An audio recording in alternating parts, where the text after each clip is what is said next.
Welcome to the Underground, the Steel City Underground, a Pittsburgh Steelers podcast made by fans like you, for fans like you. Now, here's your host, Joe Kuzma.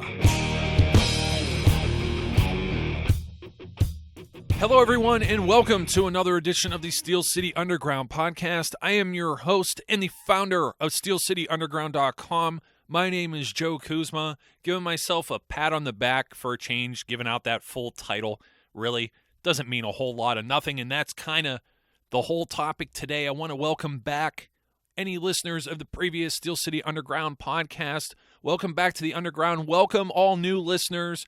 Welcome those of you listening from BehindTheSteelCurtain.com, where I also like to put out some somewhat controversial articles. I'd like to thank all of you readers over at BTSC for helping make some of my articles be some of the more popular ones on the site throughout the week. It's very cool. I want to talk about yinsing. I brought this up on the last show. I promised I would bring it up again, and basically what I want to ask is, are we a little oversensitive as Steelers fans? Steelers Nation, do we take things a little too defensively? Do we take it to heart when people say things about our coach being underrated or where our players are ranked in a top 100 or some other like low cheap shots from so-called analysts or know-it-alls like Skip Bayless? I gotta ask, because I wonder if other fan bases just think that we're a bunch of spoiled, whiny brats. We're used to winning, just face it. In the history of even Heinz Field being built, the Steelers have not had many losing seasons. Maybe one or two. I think it's back in 2003 the last time they actually were below 500. There are some times where we missed the playoffs, but 8-8 seasons still average 500. It's kind of one of those kiss your sister deals, like a tie. Remember when they used to have ties in the NFL? Doesn't really happen anymore. It'd be crazy. I remember we were talking about this just the other day, talking about an overtime game in the preseason, or almost an overtime game in the preseason, and it almost happened, and they were thinking whether or not overtime would be necessary in a preseason game. It's just absolutely crazy. One of the most fun times I had in the preseason, I believe that was the game Howard Jones, linebacker who was with the Tampa Bay Buccaneers last year, didn't make the Steelers squad. He was on the practice squad for 1 year, and Howard picks up, I think, a fumble, returns it for a touchdown. He might have had 2 touchdowns in that game. A little foggy on that. It was preseason, but geez, never had so much fun in a preseason game. And, you know, one thing that came to mind before I get started with all this, and if some of you are too young to remember, Hank Williams Jr. used to do this intro to Monday Night Football. And if you don't know what it is, you got the YouTube. Look it up. Look it up on YouTube. Check it out. He used to say, "Are you ready for some football?" And I feel like I am waiting for some football. And that's definitely, you know, these shows, God bless all of you who tune in, want to hear some Steelers stuff, some insight, have some fun, hopefully entertain you. And entertain myself, too, because at points we're just stretching for things. And I think that's where we're at when it comes to whether or not the yinsers are yinsing and maybe we're oversensitive and we just take things blow them out of proportion. There's all these things that are going on. What was it? There was a list where Mike Tomlin was ranked as like the third whatever coach and highly underrated. It was like one of these ESPN things or whatever, the sensational crap that always comes out of one of these sites or something, because they're fishing for stuff just like anybody else is. And you know what? I get it. But I mean, this is just, there's just some ridiculousness going on around Steelers Nation right now. And I just think to myself, are we a little oversensitive? I mean, just take a look. Is it because the Steelers traditionally are a winning team? Do we think the Steelers don't get enough respect? I mean, look around the league just for a second. Who wouldn't kill to have it as good as the Steelers do? 8 Super Bowl appearances, 6 Super Bowl rings, the most of anybody. They get sick of hearing us say that. There is a neat little Kermit the Frog meme. I think I blasted it out on social media several months ago, and he's on the phone. Almost looks like he's in a jail cell or something. He's got his mouth open. You know, the puppeteer has his hand with that mouth that's just open. Familiar green frog. It says, "You got to tell the haters, we only answer this phone after 6 rings." I absolutely loved that. But, you know, That's kind of the thing that draws ire. You look at some of these franchises around the NFL, and they probably think we're just spoiled, whiny brats when we complain about things such as the article I put out last week, 5 quarterbacks better than Ben Roethlisberger. Is it laughable that there's 5 quarterbacks on the NFL top 100 that were listed higher than Ben Roethlisberger? That's probably not even the most laughable part. I think I have a problem with where those quarterbacks were ranked because Russell Wilson was only a few spots ahead of Ben. And you know what? I could interchange that. But when you start putting Carson Palmer at number 12, Aaron Rodgers is the number 6. And Aaron Rodgers is an excellent quarterback. But you know what? He had a lousy year. So when somebody tries to tell me, hey, this is based on 2015 numbers, and you have a guy like Aaron Rodgers as the 3rd best quarterback and ranked number 6 over players like Rob Gronkowski and Julio Jones and Odell Beckham Jr., I said, what are you smoking? There's no way. There's no way. Von Miller at number 15. What a joke. Josh Norman is the best cornerback. So it's not just the Steelers Nation thing. I think we all just like to talk and have the, as we call the water cooler talk. These lists don't mean anything. They really don't. But we've always got to find something to complain about, right? Big Ben isn't respected. But what about Antonio Brown? Antonio Brown ranked number 4 behind Cam Newton, who was number 1. Tom Brady was number 2. And J.J. Watt was number 3. All excellent players, all great at their position. I can't really complain, but are any of those 3 players, I don't know, J.J. Watt's kind of a beast. Cam Newton's redefining the position. Tom Brady's always been consistent, and he's just telling Father Time, screw you. I'm going to keep doing this for as long as I can. Geez, I don't like Tom Brady. There's like a cloud over his head. You know, maybe if Ben deflated footballs, he might be in the same category. Someone suggested that. One of these comments on one of these articles that I read. I got a good chuckle out of that. But Tom Brady's still getting it done. I can respect all that. But is anyone else like Antonio Brown? They're making up NFL records and statistics with Antonio Brown as he goes along. It's just like ad-libbing it. What if this guy gets 2,000 yards receiving this year? What if he catches 140, 150 balls? It's possible. It is really possible. You wouldn't think it was possible unless you're playing John Madden football on the rookie setting. Video game for the old-timers listening. Video game like an arcade game, going way back. And you're just padding the statistics. I mean, Antonio Brown, he's on every cover of every fantasy football guide this year. They think he's overall the most valuable fantasy football player, number 1 overall. I might draft him there. The guy has been so consistent. He doesn't miss games. He got his bell rung pretty bad. Had to be in that concussion protocol for the Denver playoff game. It's really the only time he hasn't been there for the team. He had one ill-advised fumble during the regular season against the Oakland Raiders. Those type of things happen to all players at some point in their career. No one is perfect. But what does Antonio Brown got to do in order to be number 1 overall? Does he have to throw a few touchdown passes? Does he have to, down his own punt? What does the guy got to do? He has been doing it all and doing things you had never seen or heard of from any other NFL player. He keeps this going. He's definitely going to be in the Hall of Fame category. I don't want to say it yet. I don't want to jinx him.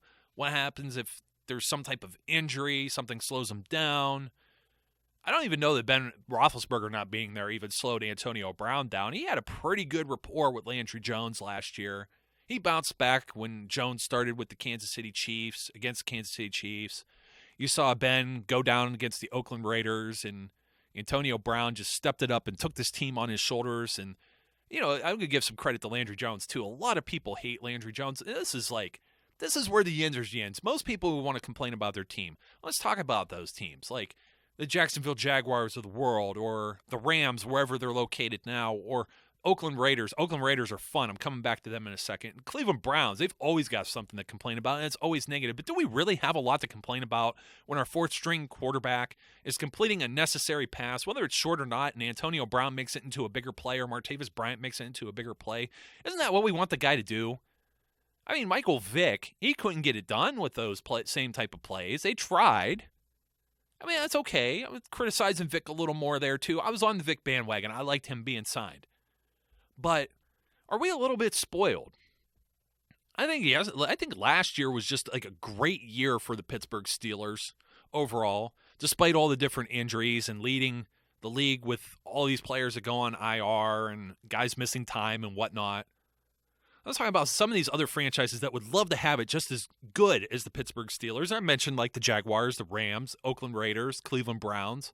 Oakland Raiders fans, they're really fun because some of these teams, it would be interesting to see, and I don't want to see the Steelers have any type of losing seasons. Like I said, they've been winning for so long.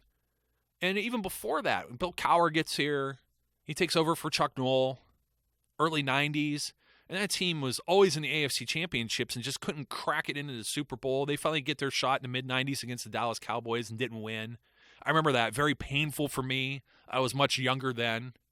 That would be nice to be much younger now, but hey, it is what it is. I absolutely love my team, but they've been pretty much winners for most of my lifetime. And there's a lot of bandwagon people I'd like to see if they would stay as diehard as like these Cleveland Browns fans who have not had a winner.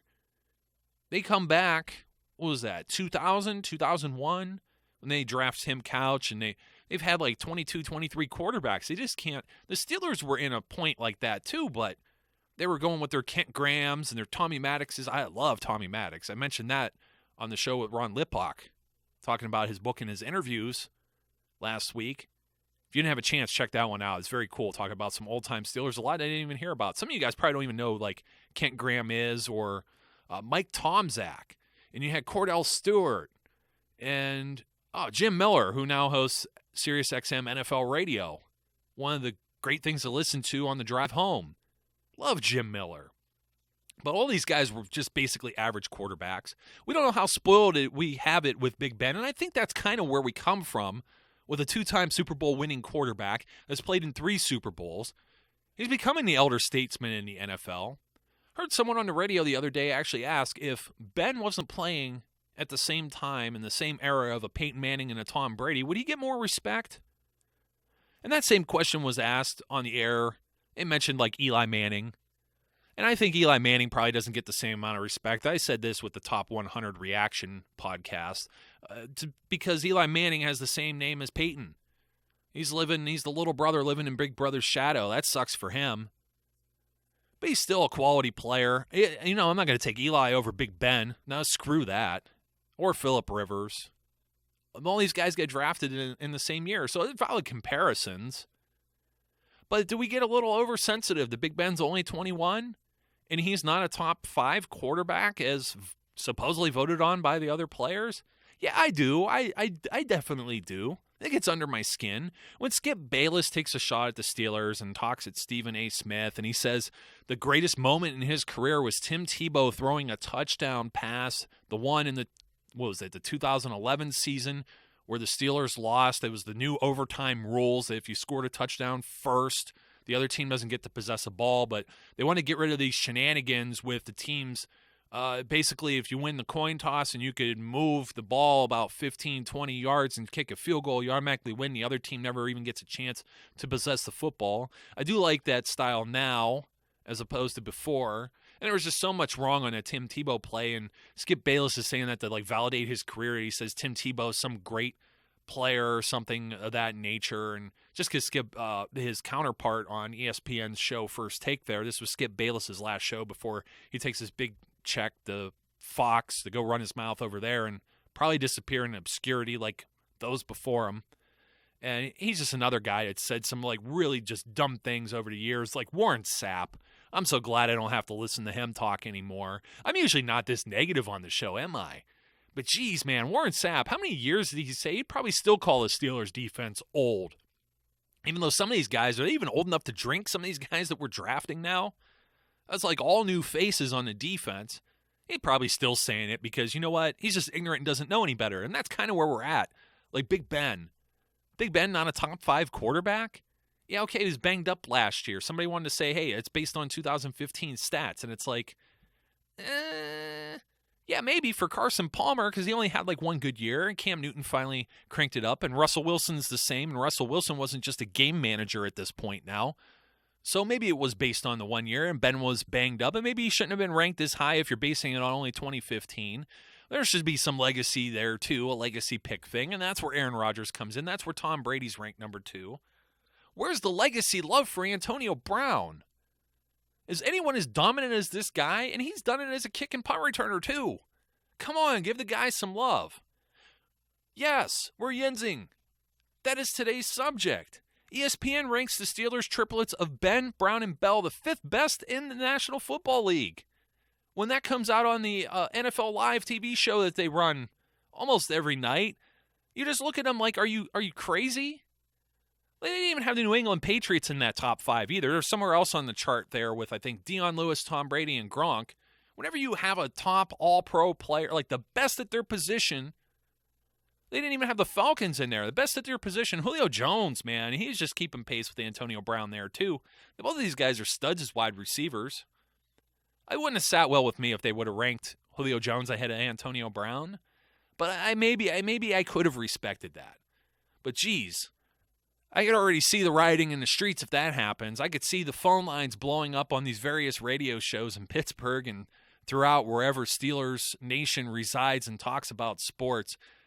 It's just crazy. But you know what the craziest thing was? Sometimes we overreact to the wrong things, okay? So you have these lists. They're subjective. Who cares? Somebody wants to rank it there. We all know these people are fools. Anyone who's not inside like the Pittsburgh region, maybe that radius of Steelers Nation it encompasses even where I live up here in Northeast Ohio, down through West Virginia, Maryland, some of Western New York. Even you could count Erie, Pennsylvania. It's still in the state lines. I hate the whole border thing. You have this large region that's very Pittsburgh Steelers-centric. And we all know what our players are capable of. We love them and we defend them. And they just brush off. They don't care about the titles or the numbers or anything like that. God, can you imagine if Antonio Brown acted like someone like Mike Wallace? God forbid. He would not be liked very well. And a lot of people started. I think this is the whole Mike Wallace thing left such a bad taste in people's mouth from him sitting out in training camp and wanting this money and being so public with everything. It really set us off the wrong way when Le'Veon Bell comes out and does a rap song. Yeah, I haven't talked about the rap song yet. He's rapping about $15 million a year. And my buddy Eric, who's a contributor here at SteelCityUnderground.com, he had a nice little song or a little ditty that he did, and he said these are the lyrics that maybe Antonio Brown should have used instead. I'm going to try and get that off of Eric, and if you're lucky enough that I have this before it goes to press, so to speak, I'm going to end the show with this. And remember, it's just a joke, folks. But really, it's kind of like Antonio Brown says something about wanting $15 million a year. What's he supposed to say? Is he supposed to say, please pay me the league minimum, and I want like a salary cap friendly contract that doesn't hurt the team because I'm one of the best players in the NFL, but I shouldn't be paid like it? Now, if he actually said that, maybe there would have been even more of an uproar. But everybody like grabbed the ball and ran with it on this non-story. I mean, that's what you do is embellish with music or movies. I mean, come on. Is Matt Damon really Jason Bourne and can go out and kill people with his bare hands? But we believe it. Why can't we just be entertained by Le'Veon Bell talking about $15 million a year? I understand $15 million would make him the highest paid running back in the NFL, the largest contract to date. So what? Who cares? Shoot for the sky. I don't want to hear about some broke guy. Maybe that's the difference with sometimes with the different genres of music. The country music thing. And maybe you could talk about being broke. Le'Veon should have really did a country music song and talked about losing his dog, his girlfriend, his truck breaking down, and being broke. Then maybe people would have sympathized with him more and said, hey, that guy needs to be paid more money. He just lost his woman just took everything. He's got to get a new dog. He's broke.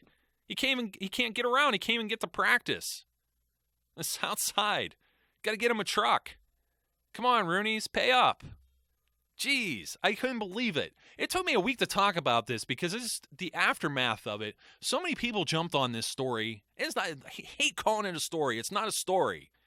It's just nonsense. What's a guy supposed to say in his lyrics? You're going to be a lyricist and an artist and a musician. I don't know, what are you supposed to say? That'd be like the most boring thing ever. I went home and called my mother and, not to say it's bad, giving mom a call. You should give mom a call. If you haven't talked to your mom in a while, give mom a call tonight. Tell her you're broke and see how she responds. Or tell her, you know what, I think I'm going to demand my boss gives me a 500% raise. She's going to tell you you're nuts. That's the way everybody acted like that. But if you say, you know what, Mom, I'm just kidding. Or, hey, you know what, I was just singing a song. Oh, okay. Because people embellish. Get on with it, really. I mean, it's just, you got some of these guys out there that just, that's all they will do is jump on any little tidbit and just blow it up. And it's not so much as, in fact, Le'Veon Bell called out some people on his Twitter account. You could go out there and look and see who he said it about, and he's calling people clueless, saying, I don't know what you're talking about, and it's all along the same lines. He's just trying to entertain people. It's nothing more than that, and people wanted to blow it out of proportion. They're not blowing it out of proportion to make some news about Le'Veon Bell, even though some people, like I said, have a bad taste with Mike Wallace holding out through camp and wanting more money, and they're kind of applying that to Le'Veon Bell. And with Lev Bell, he's saying, you know what, this isn't necessarily the case, and you guys don't know what you're talking about. And that's the guy, I agree with him. Remember when it said that he failed a drug test? Mark Madden, not exactly the most reliable or reputable news source, goes out and says that he has an anonymous source that said he failed a drug test. What happened with that? I'll feel really stupid if we hear Le'Veon Bell fails a drug test this week, but you know what? He came out and said that. There's no reason. He broke our trust once. He felt terrible about it. He came out and apologized for it. But I think we have a bad taste in our mouth. We have guys like Rashard Mendenhall talking about 9/11 conspiracies, if you remember that, and saying some pretty other insensitive things that I will not repeat here on the show. And I think that some people just kind of link those things together, and it's kind of unfair. It's one of those things where you're guilty by association because another Steelers running back that preceded you said some really stupid things, or you had another player that was due maybe for a big payday in his last year acting like a complete buffoon and just not showing up and then not playing up to his potential on top of it. So when somebody hears something like this, they're going to take it and blow it out of proportion, and not to make Lev Bell look bad. It's just to draw attention on themselves and like, hey, come here, look at me, look what I'm saying, that Le'Veon Bell's doing all this and that, as though somebody has some type of inside information besides the man himself who said those lyrics. And I saw some things out there, and there's people that are just like, they're already telling him, go ahead, leave. And come on, guys, support this player. He's still on the Steelers this year. He could get extended. They could franchise tag him. There's so many options with Le'Veon Bell in a contract situation. He's not going to get $15 million even if they franchise tag him, and that's exclusive rights franchise tagging. I talked about this with Simon a few weeks ago on the show that we did about Sean Sweesham, and we brought up Le'Veon Bell, and we were just talking about how there wasn't a whole lot of cap space, but there will be for the following year. So the Steelers could very easily, they could extend a contract or write a new contract, or if they take the top 5 average salaries and they give them an exclusive franchise tag tender, then and the Steelers may not necessarily do that either. But if that's the first option, he's still coming out at like 11 or 12 or something like that. Maybe it's even a little less. I want to say that Le'Veon Bell is going to come out around, I think the number that would be good for the Steelers is somewhere $8 million, $9 million, but I'm not the big contract guy, so just erase that from your memory. I'm off the record on that.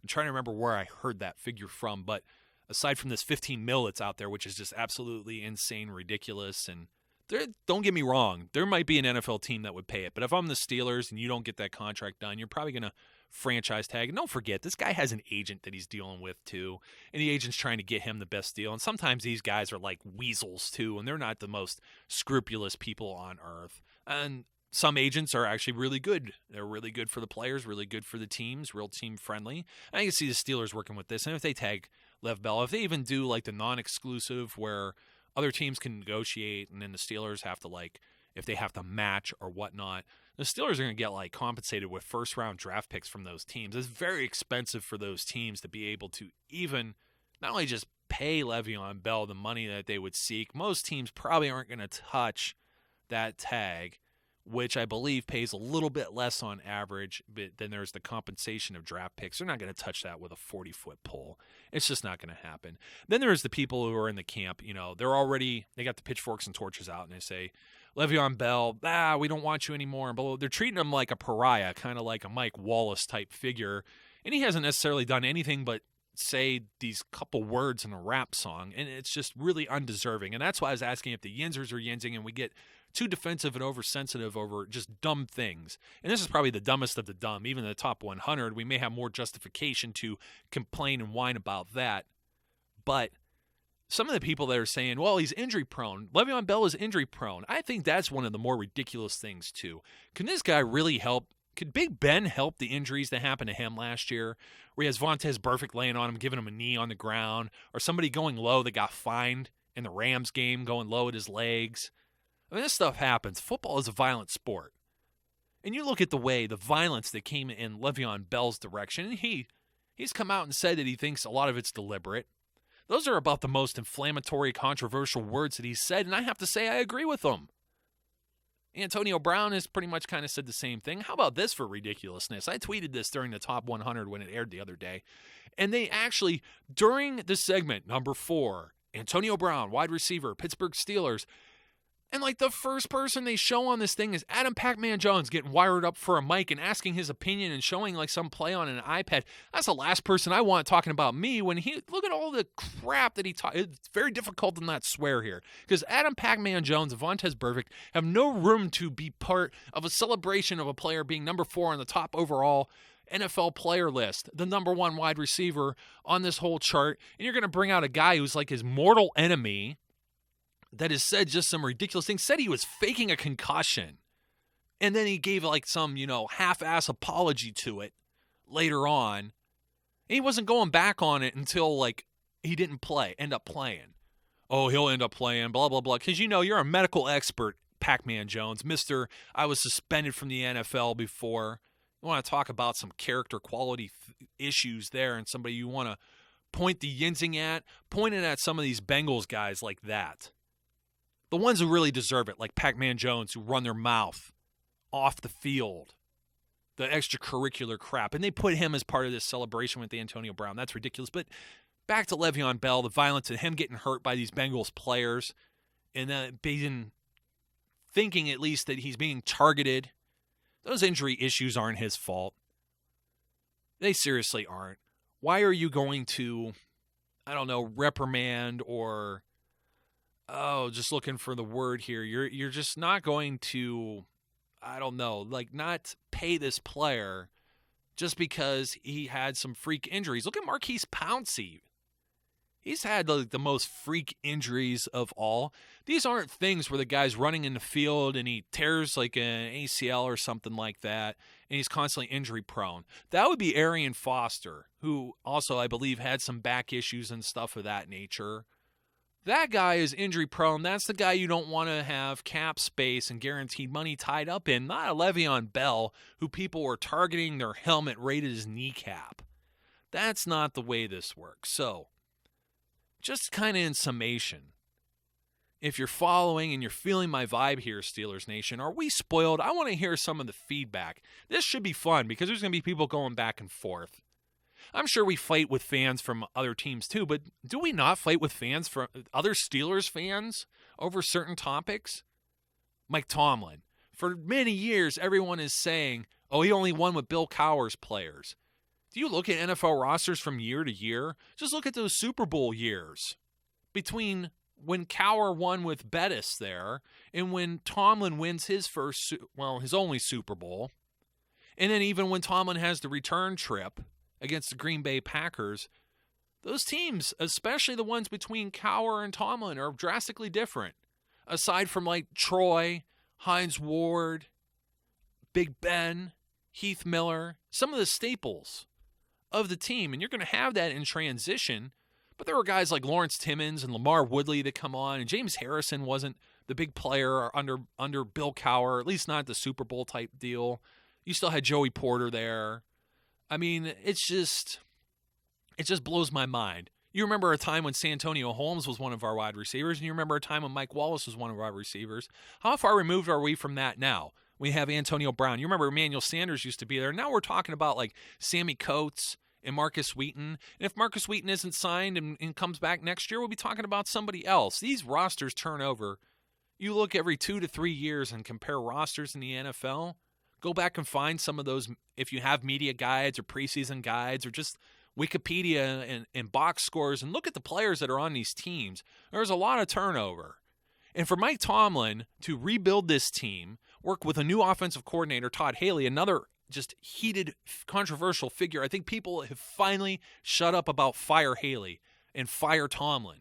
Those things were ridiculous. Mike Tomlin, Todd Haley take this team with a lot of injuries, and they nearly get them in the AFC Championship last year. They rebuild this team without having a losing season whatsoever. And if this defense, the defense that caused a lot of turnovers, especially in the red zone, kept teams from scoring a lot of points, the sky is looking, or I want to say the needle is trending upwards. The sky is the limit for this Steelers defense. They can't get worse. They can only get better. So what do you think is going to happen with this team that really hasn't lost many pieces? Martavis Bryant being suspended, that sucks. But you know what? We'll live with it. They're going to get through with this because those killer bees, they weren't all on the field at the same time last year. 20-some snaps together with all 4 of them. Bryant missing 5 games. Le'Veon Bell only playing 6. Big Ben missing 4+ games. I think almost like 5 games worth of actual quarters and time played for some of those games he came in and out of. Mike Tomlin, how can he be underrated? Who has kept the job much longer than Mike Tomlin? And let me tell you, guys who truly deserve it, I'm not talking about Jeff Fisher here. I don't know how Jeff Fisher, Marvin Lewis has kept his job, but it's consistency. And they've won, and they've been in the playoffs in Cincinnati, but they haven't won a playoff game. You got to think maybe he's on the hot seat. Bill Belichick. Jason Garrett, who's always been one of those guys with the Cowboys. Lifelong Cowboy down there, but there aren't very many. How many more are there? Maybe Harbaugh in Baltimore. It's mostly in our division, and those teams win, with the exception of the Cleveland Browns. They change coaches like every year. So, got to ask, Steelers fans, are we spoiled? Do we have a right to get mad and upset at rankings and people being underappreciated or disrespected as we feel in our eyes? Yes, we do, and in other words, maybe we don't. But until next time, don't forget, leave me some feedback. I want to hear what you have to say. Find Steel City Underground on social media. We're on Facebook. We're on Twitter. We're on YouTube. The Vine account's blowing up. AB retweeted 2 of those videos. Really freaking cool. Gotta love Antonio Brown for doing that. Thanks, brother. Until next time, listeners, be safe, be good, and I'll catch you later. We would like to thank you for listening and remind our listeners to follow us on social media and our website, www.steelcityunderground.com.